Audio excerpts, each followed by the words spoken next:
Hello students, welcome to this lecture. In previous lecture, we have completed the classification of the kingdom Plantae, and from that the phanerogamy, out of that gymnospermy and angiospermy, salient features, and the classification of angiospermy in dicot and monocot. Those all points we have completed in previous lecture.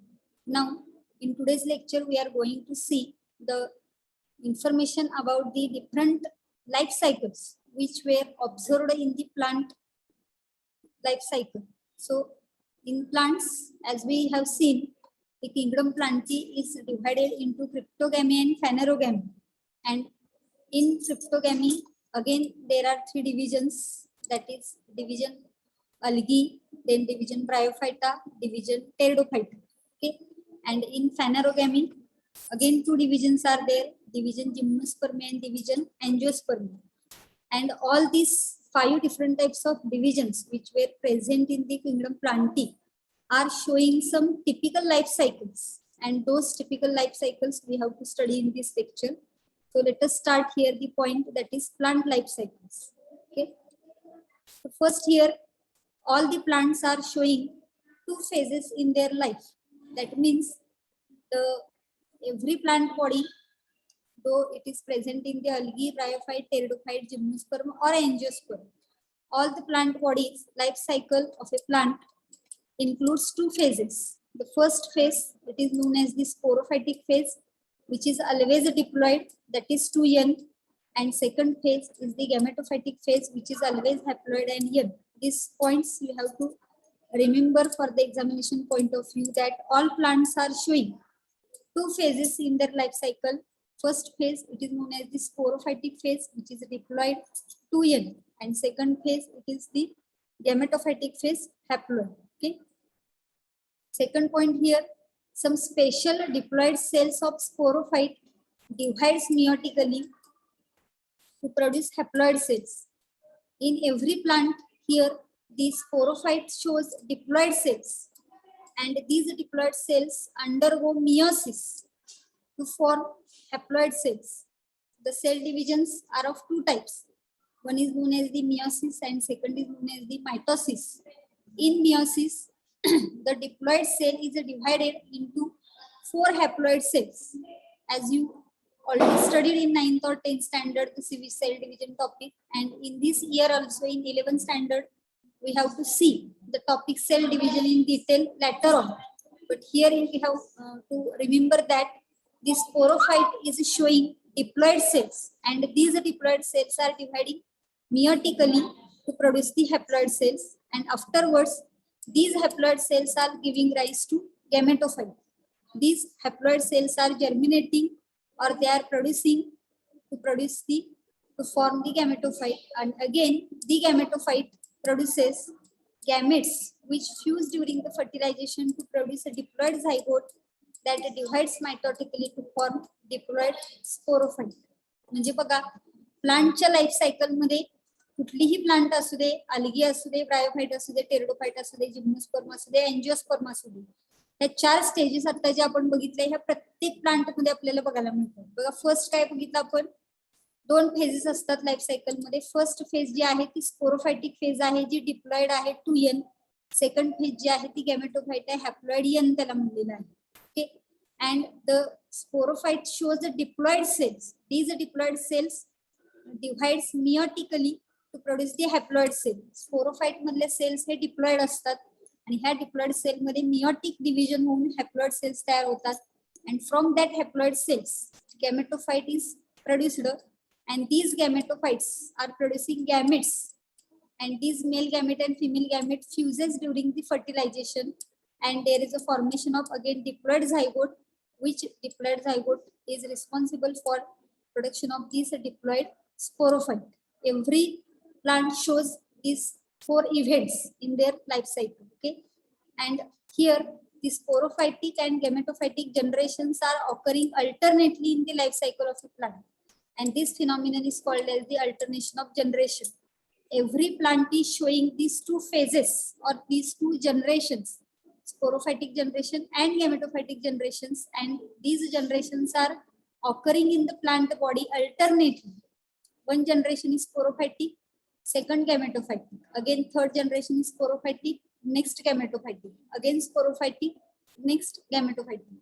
या पद्धतीने alternately आपल्याला हे generations बघायला मिळतात. And this phenomenon is known as the alternation of generation. Every plant is showing this type of alternation of generation.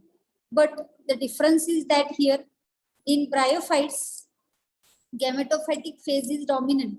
So this point you have to remember. Bryophytic plant मध्ये आपल्याला gametophytic phase ही dominant बघायला मिळते. And in pteridophytes, gymnosperms and angiosperms, sporophytic phase is dominant.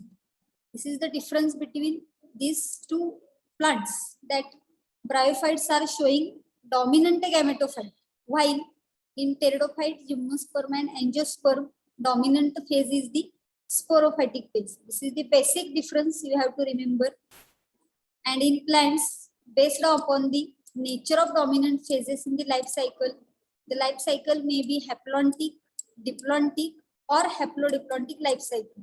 So in plants, which phase is the dominant phase? Accordingly, here the life cycles which are observed in the plant body are divided into three types. That is the heplantic life cycle, diplantic life cycle, or haplodiplantic life cycle. कोणती phase dominant आहे? Accordingly काय झालेलं आहे, life सायकलचे तीन types आपल्याला बघायला मिळतात. Haplontic life cycle, diplontic life cycle, किंवा तिसरा प्रकार आहे त्याला हॅप्लोडिप्लॉन्टिक लाईफ सायकल म्हणलेलं आहे. One by one we have to see these three different types of life cycles. The first is known as the haplantic life cycle. Here this word haplo is very important because haplo means haploid. Here haploid phase is dominant in this type of life cycle, and therefore the name given here is the haplantic life cycle. So here the sporophytic generation is represented by only one celled zygote. Sporophytic generation ही अगदी कमी काळापुरती असते, and it is represented by only one celled zygote म्हणलेला आहे. There is no free living sporophytes. Free living sporophyte याच्यामध्ये अजिबात असत नाही. And zygote produces haploid spores by meiosis. In this haplantic type of life cycle, the zygote is producing haploid spores by meiosis, and the haploid spores divide mitotically to form dominant free living haploid gametophyte. So the zygote is producing here spores which are haploid by the process of meiosis, and these haploid spores are producing dominant free living haploid gametophyte through the mitotic division, and hence here dominant phase is the haploid gametophyte. In the life cycle is known as the haplantic life cycle. Example here in algae, volvox, spirogyra, and some species of Chlamydomonas and fungi are the examples which are showing the haplantic type of life cycle.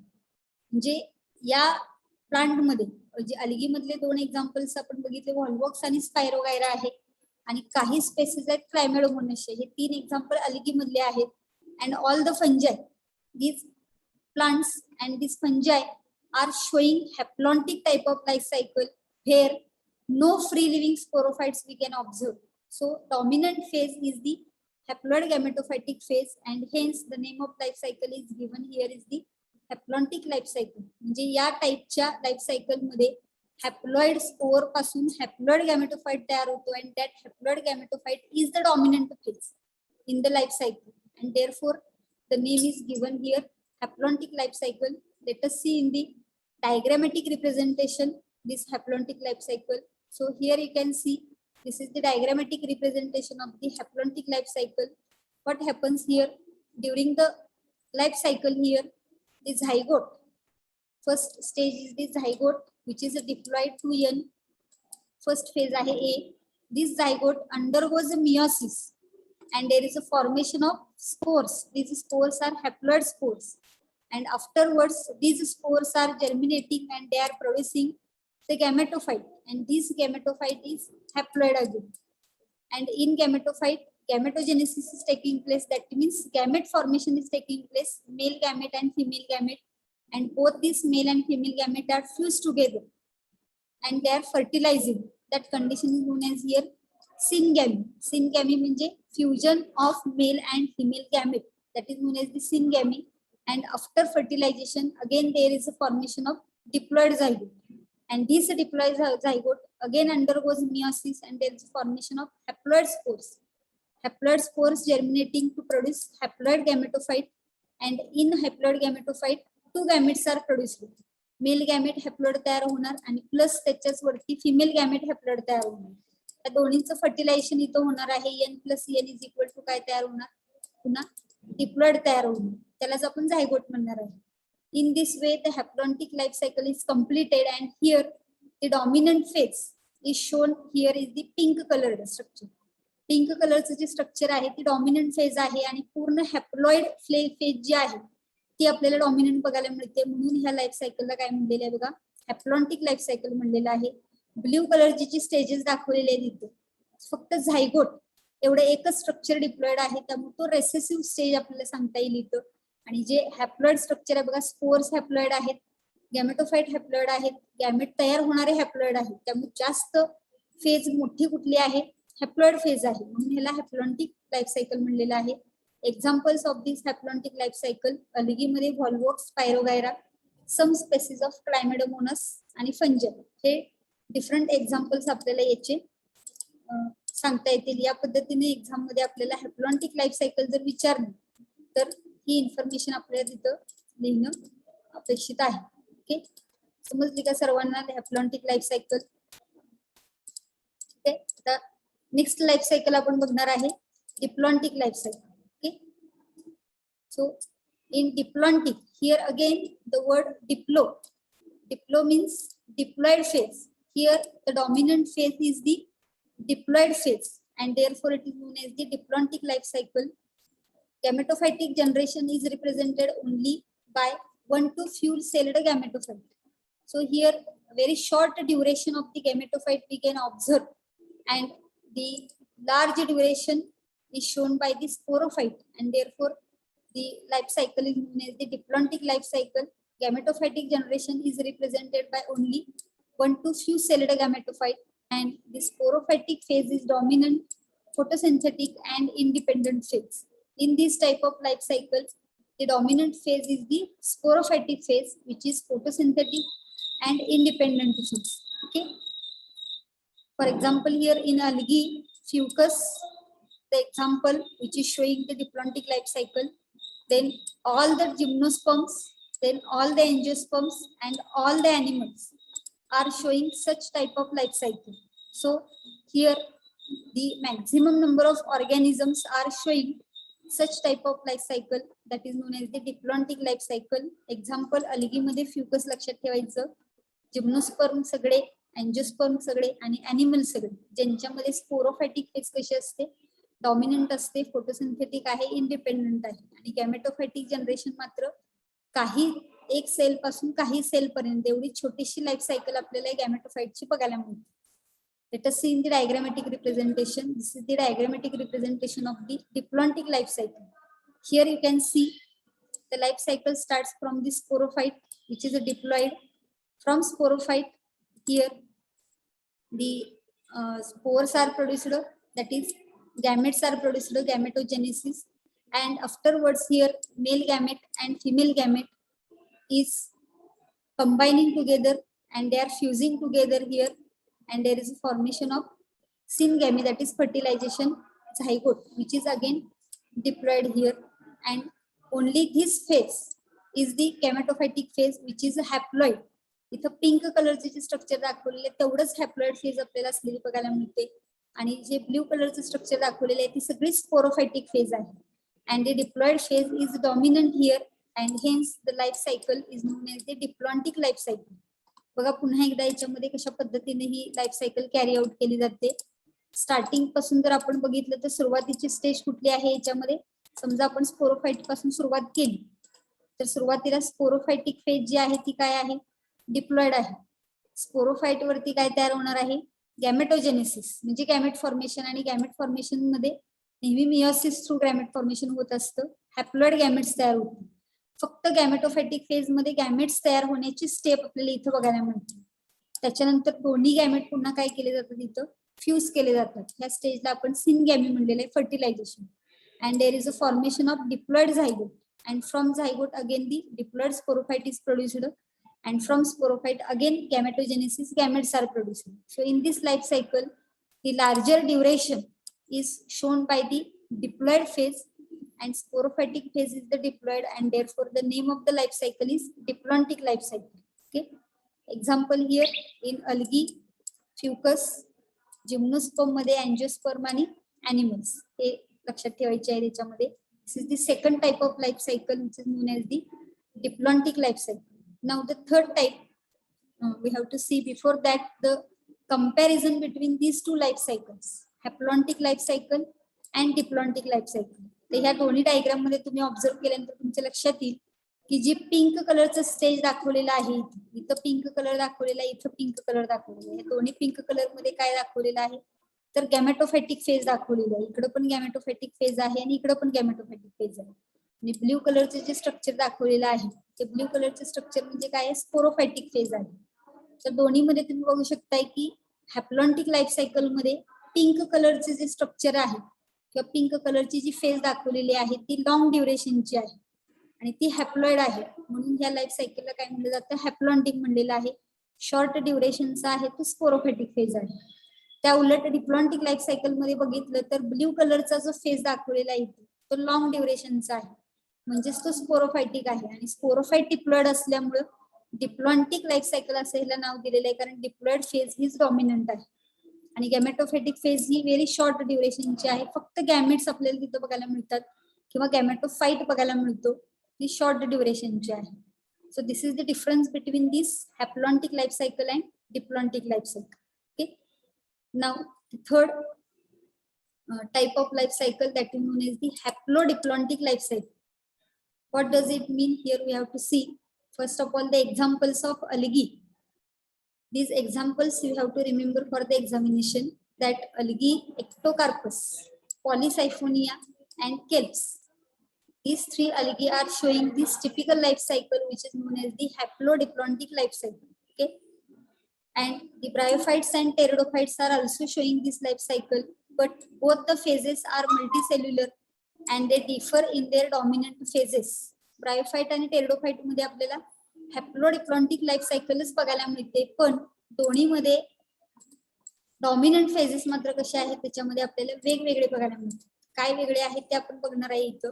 So let us see here the haplodiplontic life cycle in bryophyte. Bryophyte मध्ये haplodiplontic मध्ये काय आहे तर haploid gametophyte is dominant, independent, photosynthetic and thalloid phase. Bryophytic plant मध्ये already आपण study केलेला आहे. Bryophyte मध्ये काय काय एक्झाम्पल आपण बघितले होते, रिक्सिया आहे, मॉस आहे, फिनारिया आहे, मर्केन्शिया आहे, ओके, स्पॅग्नम आहे. तर त्याच्यामध्ये काय आहे, हॅप्लॉइड गॅमेटोफाइट हा डॉमिनंट आहे, तो इंडिपेंडंट आहे, फोटोसिंथेटिक आहे. त्या उलट जर स्पोरोफायटिक फेज बघितलं तर it alternates with the short-lived multicellular sporophyte which is a recessive and it is totally or partially dependent on the gametophyte for the nutrition. Mosses मध्ये जे रिक्सिया असेल, फिनारिया असेल किंवा आपण पॉलिट्रायकम बघितलं, स्पॅग्नम बघितलं, या सर्वांच्या मध्ये डॉमिनंट फेज काय आहे, हॅप्लॉइड गॅमेटोफायटिक आहे आणि रेसेसिव्ह फेज काय आहे, डिप्लॉइड स्पोरोफायटिक फेज आहे, जी पार्शियली किंवा टोटली डिपेंड कोणावरती असणार आहे, गॅमेटोफाइट वरती असणार आहे. हा डिफरन्स याच्यामध्ये आपल्याला सांगायचा आहे.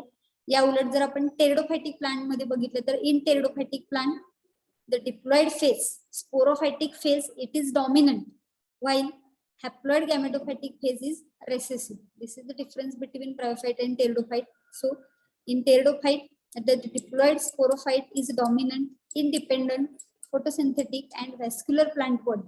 याच्यामध्ये आपण सगळे फर्न्स बघितले, नेफ्रोलिपिस, ॲडिएंटम, इक्विसिटम, बरोबर, हे मार्सेलिया, लाइकोपोडियम, हे सगळे टेरिडोफायटिक प्लांटचे एक्झाम्पल्स आहेत. and it alternates with the short-lived multicellular independent gametophyte which is recessive. फक्त फरक हा आहे की ब्रायोफाइट आणि टेरिडोफाइट मध्ये हॅप्लॉइड गॅमेटोफाइट असतो आणि डिप्लॉइड स्पोरोफाइट असतो, म्हणून त्याला हॅप्लोडिप्लॉन्टिक लाईफ सायकल म्हणलेलं आहे. पण फरक काय आहे तर डॉमिनंट फेज जी आहे ती ब्रायोफाइट मध्ये कुठली आहे, गॅमेटोफायटिक फेज आहे आणि टेरिडोफाइट मध्ये कुठली आहे तर स्पोरोफायटिक आहे. Okay, let us see in the diagrammatic view here. त्याला हॅप्लोडिप्लॉन्टिक लाईफ सायकल म्हणलेलं आहे. तर स्टार्ट आपण जर असं केलं की इथं स्पोरोफाइट आहे, समजा हा डिप्लॉइड स्पोरोफाइट आहे.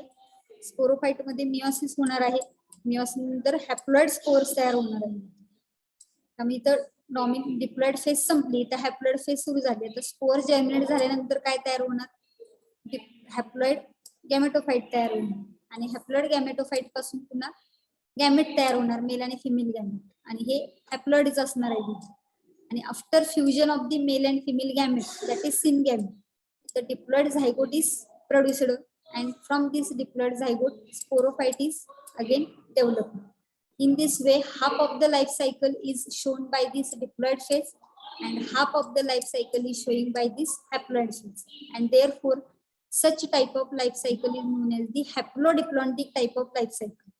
याच्यामध्ये जर आपण बघितलं तर ब्रायोफाइट मध्ये गॅमेटोफाइटिक फेज ही डॉमिनंट आहे आणि टेरिडोफाइट मध्ये बघितलं तर स्पोरोफाइटिक फेज ही डॉमिनंट आहे. पण दोन्हीही फेज कशा आहेत, इक्वल इम्पॉर्टन्स असणारे आहेत. आणि म्हणून या फेजला किंवा या लाईफ सायकलला काय म्हणलेलं आहे, हॅप्लोडिप्लॉन्टिक लाईफ सायकल म्हणलेलं आहे. जसं मगाशी दोन आपण बघितले, हॅप्लॉन्टिक लाईफ सायकल आणि डिप्लॉन्टिक लाईफ सायकल. त्याच्यामध्ये जो डॉमिनंट फेज आहे तो लॉंगर ड्युरेशनचा होतो. हॅप्लॉइड असेल तर हॅप्लॉन्टिक, डिप्लॉइड असेल तर डिप्लॉन्टिक. आता याच्यामध्ये मात्र कसं आहे, दोन्हीही फेजेस इक्वल इम्पॉर्टन्सचे आहेत आणि दोन्हीही फेजेसची जी ड्युरेशन आहे ती इक्वल असल्यासारखी आहे. शॉर्ट ड्युरेशन आणि लॉंग ड्युरेशन असं आपल्याला बघायला मिळत नाही. म्हणून अशा लाईफ सायकलला काय म्हणलेलं आहे, हॅप्लोडिप्लॉन्टिक लाईफ सायकल म्हणलेलं आहे. These are the different examples you have to remember for the examination point of view. Is that from algae, the examples are here: ectocarpus, polysiphonia, kelps, त्यालाच लॅमिनारिया पण म्हणलं जातं, आणि ब्रायोफाइट आणि टेरिडोफाइट हे डिफरंट स्पोरोफाइटिक फेज आणि गॅमेटोफाइटिक phase equal ड्युरेशनचे असणारे हे एक्झाम्पल्स आहेत. म्हणून याला haplodiplontic type of life cycle म्हणलेलं आहे. Okay, so on this point some questions are there. You have to read the question and give the answer. So this is the first question on this plant life cycle, that zygotic meiosis is characteristic of Mertensia, Fucus, Finaria, Chlamydomonas. What will be the answer here? Read the question and give the answer. Zygotic meiosis is the characteristic of. Zygote मध्ये meiosis होणार असं structure किंवा असं characteristic कुठल्या plant मध्ये आपल्याला बघायला मिळेल? मर्केन्शिया, फ्युकस, फिनारिया आणि क्लायमेडोमोनास. येस, करेक्ट आहे. बघा, तो कोणत्या ग्रुप मध्ये प्लांट आहे त्याच्यानुसार तुम्हाला ओळखायचं आहे. तुम्हाला लगेच सापडेल उत्तर काय आहे.